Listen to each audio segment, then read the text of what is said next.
Coucou tout le monde, c'est Flamme Jumeline, j'espère que vous allez bien. Je m'appelle Maud et sur cette chaîne, je vous parle du parcours des flammes jumelles en tant que polarité yin éveillée au lien en premier.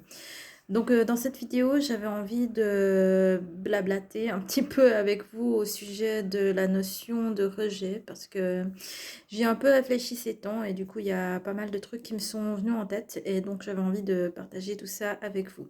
Le point de départ de mes réflexions, ça a été un commentaire qui m'a été laissé sous une de mes vidéos il y a quelques temps.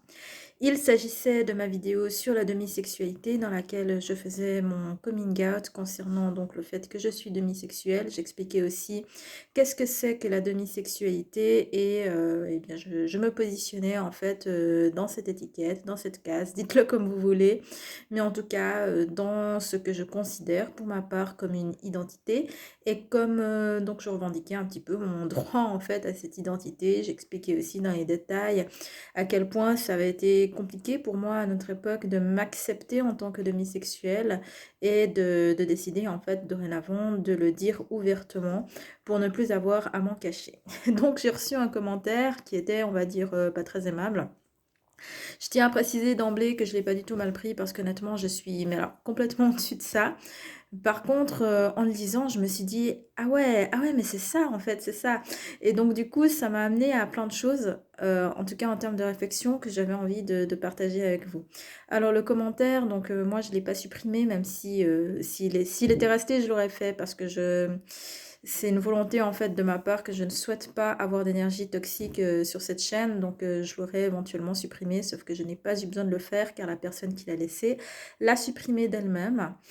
Globalement, c'est assez courant sur ma chaîne en fait que toutes les personnes qui me laissent, enfin la plupart en tout cas des personnes qui me laissent des messages toxiques finissent par les supprimer d'eux-mêmes après. Ou alors c'est YouTube qui le fait, j'en ai absolument aucune idée, mais quoi qu'il en soit, même si moi je serais tout à fait prête à modérer la chaîne si nécessaire, en vrai j'ai quasiment jamais besoin de le faire parce que généralement les messages partent tout seuls, donc soit supprimés par leur auteur soit supprimé par YouTube, j'en ai absolument aucune idée, mais bref, peu importe. Ce qu'il faut savoir aussi, c'est que ma chaîne est protégée par l'archange Michael parce que j'émets une intention en fait de protection à chaque nouvelle vidéo que je poste. Donc quoi qu'il en soit, le commentaire en question, je précise au cas où, si jamais, au cas où certaines parmi vous ne le savaient pas, mais quand vous mettez un commentaire sur la chaîne d'un youtubeur, on reçoit une notification, et dans la notification, en fait, il y a le texte du commentaire. Donc même si vous le supprimez après, ça sert à rien, en fait, parce qu'on peut le lire quand même. Donc mon commentaire qui a été posté sous ma vidéo sur la demisexualité disait, je vous cite environ de tête, euh,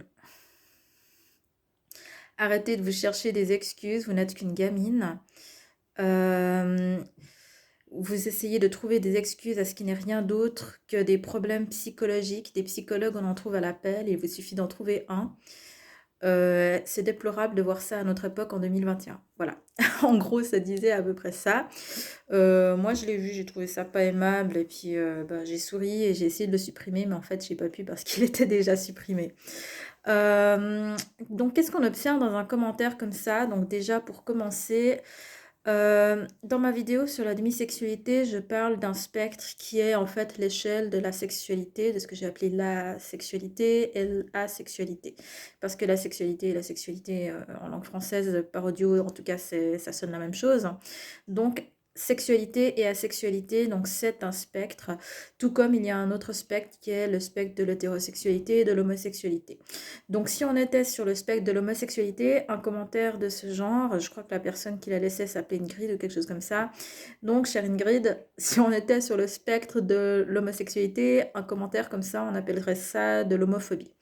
Je vous avoue maintenant que sur l'échelle de la sexualité ou de la demisexualité, je ne sais pas comment on dit ça, mais quoi qu'il en soit, c'est une forme de haine envers les personnes asexuelles ou demisexuelles. Et ben, c'est une forme d'intolérance face à l'existence d'un individu. C'est l'équivalent de l'homophobie, c'est l'équivalent de la transphobie, c'est l'équivalent du racisme, c'est l'équivalent de tous ces trucs en fait qui sont, on va dire, pas très élévateurs sur le plan vibratoire. Qu'est-ce que ça dit en tout qu'est-ce que ça montre aussi? C'est pour toutes les personnes en fait qui éventuellement parmi vous se demandaient encore c'est quoi la différence entre le rejet et l'abandon. Ben le rejet, c'est ça. C'est exactement ça, c'est ce type de commentaire qui m'a été laissé. Le rejet, en fait, c'est le fait de ne pas pouvoir accorder à l'autre son droit à être lui-même. En l'occurrence, par exemple, le fait que je suis demisexuelle, ben, visiblement ça dérange des gens. Donc on me renie en fait le droit d'être demisexuelle et le droit de me sentir bien en tant que demisexuelle, le droit de ce que ma demisexualité ne soit pas une pathologie, mais que ce soit un fonctionnement biologique tout à fait normal, que ce soit une identité dans laquelle je me reconnais et dans laquelle je me sens bien. Visiblement, ça pose des problèmes à des gens. Donc quand on renie à une personne en fait son droit à être elle-même, son droit à être elle-même sans qualifier ça de pathologie, et ben c'est exactement ça du rejet. Quand on n'accepte pas une personne, par exemple, dans son homosexualité en lui disant, bon ben, cette fille, elle aime les filles, ce gars, il aime les gars, donc forcément, il est malade dans sa tête, ça doit être une maladie mentale. En fait, on rejette cette personne parce qu'on la rejette dans son identité. Et on rejette le fait de la considérer comme quelqu'un de pas malade, mais de quelqu'un qui est juste différent de soi-même. Donc le fait de considérer tout ce qui est différent de soi comme une pathologie, ben voilà, c'est exactement ça du rejet. Donc évidemment, moi, dans mon ancien fonctionnement, donc si j'avais pas encore réglé la blessure de rejet, je vais dire face à un commentaire comme ça, je pense que je serais certainement complètement partie en vrille. Déjà, ça m'aurait hyper blessée. Et puis ensuite, probablement qu'à ce moment-là, je serais rentrée dans l'ego. J'aurais eu un commentaire. Enfin, je pense que j'aurais mis une réponse. Enfin, soit je serais partie en courant pour pleurer dans ma chambre pendant 3 semaines. Et puis, je me serais détestée d'être moi. Je me serais haïe d'être moi. J'aurais eu super honte d'être moi. Je m'en serais voulu, en fait, d'être moi dans ma demisexualité. Et peut-être que j'aurais essayé d'aller coucher avec quelqu'un pour essayer de devenir normale, ce qui était complètement stupide. Enfin bref, j'aurais pu avoir tout ce type de réaction et surtout face à la personne, j'aurais certainement eu une réaction en disant, enfin, ou alors entrer dans le déni. Oui, c'est ça, c'est que j'aurais certainement fait ça. Le runner, en fait, il est très fort pour le déni et du coup, j'aurais pu dire un truc du genre non, je suis parfaitement normale, c'est toi qui es anormal, c'est le fait d'être sexuel, de vouloir coucher avec tout le monde à gauche à droite qui est complètement pathologique, c'est notre époque qui est malade, c'est notre ère qui est malade, c'est notre société qui est malade, enfin de dire ce genre de truc en fait, bref, partir dans l'extrême inverse. Et en fait, quand on y réfléchit, ben c'est pas beaucoup plus intelligent parce que ben, c'est le même comportement en fait, mais en adoptant une autre position. Et d'ailleurs, ben, pour toutes les personnes en fait qui m'ont mis des commentaires du type c'est génial que tu parles de ta demisexualité, mais toi t'es normal, c'est les autres qui sont malades. Alors c'est gentil de me défendre, ça me touche vraiment beaucoup que vous me compreniez, mais il faut vraiment, je pense, sortir de cette notion de normalité ou d'anormalité quand on parle de sexualité. Je pense que c'est vraiment important. Parce qu'aussi longtemps, en fait, qu'on continue à réfléchir en termes de normalité ou d'anormalité, en fait, on reste dans un mécanisme de jugement et on reste dans un mécanisme de rejet. Je pense que c'est pas possible, en fait, de ne pas rejeter les gens tout en continuant à entretenir des jugements à leur égard. Des jugements du type cette personne elle est malade, cette personne elle a un problème psychologique, cette personne elle est forcément, enfin voilà, elle est pas normale, donc cette personne elle est attardée, elle est décérébrée, elle a un esprit étriqué qui date du 19e siècle, enfin etc. Ce genre de jugement en fait, euh, ouais, voilà, c'est pas sain pour soi en fait. Ce qu'il faut savoir, c'est que les mots en fait, ils ont une vraie énergie. Peut-être je ferai un jour une autre vidéo sur ça, mais la raison pour laquelle Don Miguel Ruiz, le premier accord Toltec, c'est que ta parole soit impeccable, c'est vraiment parce que les mots en fait, ils ont un vrai pouvoir, ils ont une vraie vibration. Les mots, ils sont vraiment capables de faire du bien à quelqu'un ou de faire de la peine à quelqu'un. Euh, et le mot, en fait, avant d'être verbalisé, c'est une pensée. Donc la pensée, c'est surtout une parole, en fait, qui est pas dite à voix haute. Mais la première personne qui reçoit l'énergie d'un mot, en fait, c'est la personne qui émet le mot, donc c'est soi-même.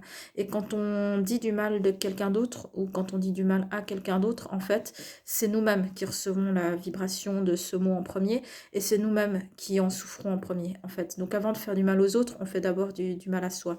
Donc c'est pour ça que ta parole, c'est impeccable, c'est un accord Toltec qui est pas toujours simple à mettre en œuvre, plus particulièrement sur le plan de la pensée. Mais en fait, quand on a plus ce type de pensée toxique, en fait, ça nettoie vraiment de l'intérieur, en fait. Ou plutôt, on reste propre parce qu'on se salit moins, en fait, avec ce type de vibration basse, de vibration négative. Donc, de faire un peu attention, en fait, aux mots qu'on utilise et aux pensées qu'on a, ça, c'est vraiment une vraie clé, en fait, pour avancer sur le chemin du bien-être et pour élever son taux vibratoire et pour avancer vers toujours plus d'amour inconditionnel, vers toujours plus d'amour de l'autre, mais aussi d'amour de soi en fait, parce que finalement les autres et nous, on est interconnectés. Donc le fait de s'aimer soi-même et d'aimer les autres, quelque part, c'est la même chose, hein. Bref, je disais, ben, tous les gens qui m'ont défendu, c'est super gentil, mais quand on est dans la position inverse, c'est-à-dire quand on dit, mais c'est normal d'être demisexuel, c'est le fait de coucher avec tout le monde qui est anormal, en fait, tout ce qu'on fait, au fond, c'est prendre la même position enfin, c'est prendre la même posture, en fait, mais peut-être d'un autre côté de la barrière, mais finalement, tout ça, ça reste dans un mécanisme de dualité et dans un mécanisme d'affrontement. Et je pense que c'est vraiment important en fait de sortir de cette notion de normalité ou d'anormalité. Je pense que c'est vraiment très très important parce que je pense qu'on a tous un fonctionnement qui est différent. Tout comme sur le plan cognitif aussi, on a tous un fonctionnement qui est différent. Et sur le plan de la sexualité, ben voilà, on a tous aussi un fonctionnement qui est différent. Et il y a très certainement bien d'autres domaines encore de fonctionnement cognitif ou de la vie et tout ça, où on est différent, mais ça ne veut pas dire qu'on est anormal ou qu'on est malade ou qu'on doit être soigné d'une quelconque manière que ce soit. Euh, Par contre, quand on réagit de cette manière-là, c'est-à-dire que là j'ai fait ma vidéo sur la demisexualité et donc quelqu'un m'a laissé donc le commentaire dont je vous ai parlé. Quand on réagit de cette manière-là, c'est généralement qu'on a été touché à l'intérieur de soi. Euh, Bah, c'est un peu comme moi j'en ai parlé tout à l'heure en disant ben, dans mon ancien mécanisme de fonctionnement, quand j'avais encore la blessure d'Urgès, si quelqu'un m'avait laissé un commentaire comme ça, j'aurais tout de suite, je me serais braquée en disant non, moi je suis normale, c'est toi qui es pas normal et tout. Et là, quand quelqu'un en fait émet un coming out, je crois que j'ai rien dit de négatif en fait contre les gens qui ont un comportement sexuel dans cette vidéo. Mais quand on est tout de suite comme ça sur la défensive à dire mais non, t'es pas normal, enfin t'es malade, blabla. Euh, Généralement, c'est qu'on a été touché à l'intérieur de soi. C'est on se sent pas, comment dire, légitime à l'intérieur de soi d'être qui on est, ou parce que peut-être on a été trop souvent brimé par l'extérieur. C'est pas forcément qu'on ait fait quelque chose de mal. Ça peut être qu'on a trop été maltraité, jugé, insulté par les autres gens à cause de qui on était. Donc au fond, c'est quelque part la même problématique, mais une fois de plus, de l'autre côté de la barrière.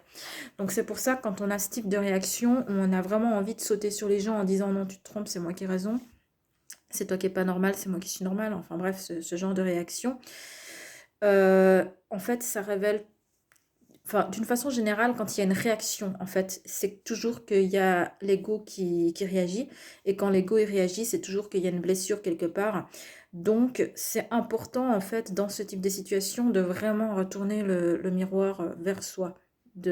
Pour, en fait, révéler l'ombre qui a été révélée à l'intérieur de soi et pouvoir la mettre en lumière et pouvoir la nettoyer et voilà, la purifier, la transmuter en énergie supérieure, tout ça pour pouvoir avancer vers le chemin de sa complétude et élever son taux vibratoire. Donc voilà, pour en revenir un petit peu à la notion de rejet, donc pour ne pas rejeter les autres, c'est important en fait de les accepter de façon inconditionnelle comme ils sont et sans y voir une pathologie, sans y voir une maladie, sans y voir un quelconque jugement de quelque manière que ce soit. Quand on juge les autres, c'est toujours que l'ego, il a été activé. Quand on juge les autres, qu'on a envie de dire, cette personne, elle est pas saine, elle est malade, elle est tarée, elle est étriquée, elle est étroite d'esprit, elle est attardée, enfin, je sais pas, qu'est-ce qu'on peut dire d'autre, elle est stupide, blabla. Quand on a envie de juger les autres gens comme ça, c'est toujours que l'ego, il a été touché. Donc, c'est important de vraiment se pencher sur ça. Et le remède pour ne plus rejeter, c'est vraiment le non-jugement, la non-critique. À la rigueur, je veux dire, peut-être que la personne, elle a un vrai problème. Je veux dire, par exemple, il y a des vrais criminels, il y a des gens qui vont vraiment mal, il y a des gens qui sont vraiment malheureux, il y a des gens qui sont probablement réellement coupables de choses pas très catholiques, mais ça n'a, c'est pas à moi que ça appartient, par exemple.